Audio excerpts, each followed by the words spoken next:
Hello friends, आपका स्वागत है हमारे YouTube channel Shubham Tomar Hindi stenographer पर।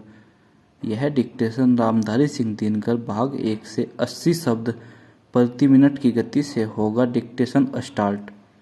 अध्यक्ष महोदय, मैं आपका आभारी हूँ कि आपने मुझे बोलने का अवसर दिया।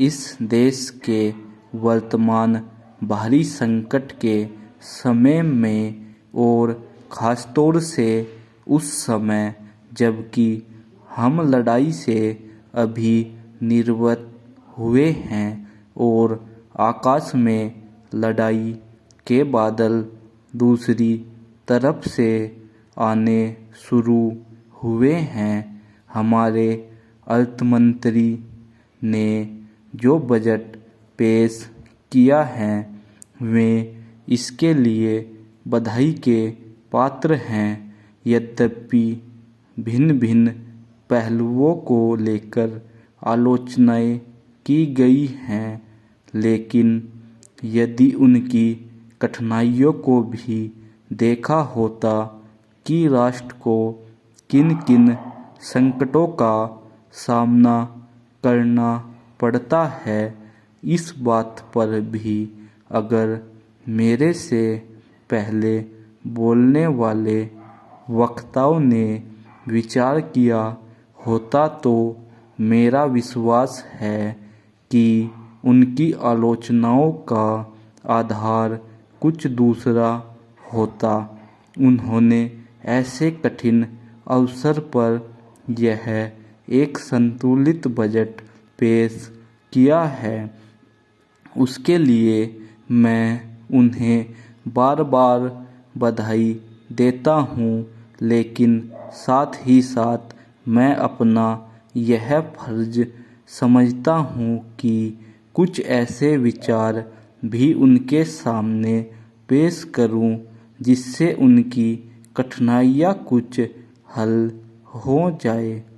उदाहरण के तौर पर विगत 2 वर्षों में लेखा जोखा कमेटी में बैठने के समय मुझे ऐसा अनुभव हुआ है कि इस देश में 2-3 इस प्रकार की त्रुटियां मौजूद हैं जिनको दूर करने के लिए, जिनकी जांच करने के लिए यदि कोई एक कमेटी या आयोग बिठा दिया जाए तो राष्ट्र को, राष्ट्र की सरकार को, राष्ट्र के विकास कार्यों को और राष्ट्र की रक्षा व्यवस्था के लिए करोड़ों नहीं अरबों की व्यवस्था फौरन हो सकती है।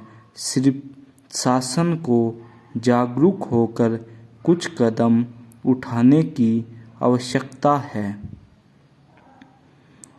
अभी कुछ छिपे हुए धन का जिक्र किया गया। सरकार ने भी समय समय पर ऐसा आभास दिया है कि इस देश में लगभग 3000 करोड़ रुपए का छिपा धन मौजूद है।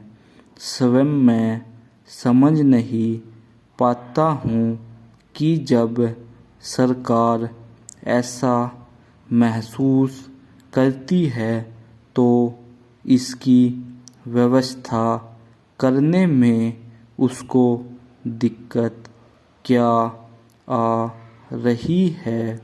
ऐसा मालूम होता है कि कहीं इच्छा शक्ति की कमी है।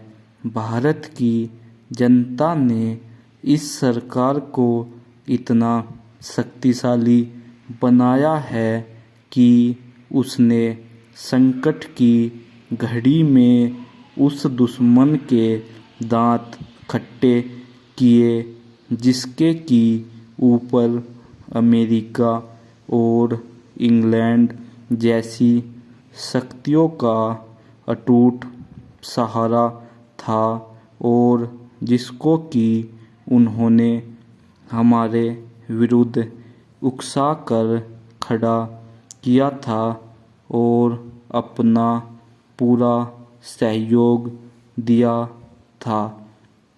स्टॉप।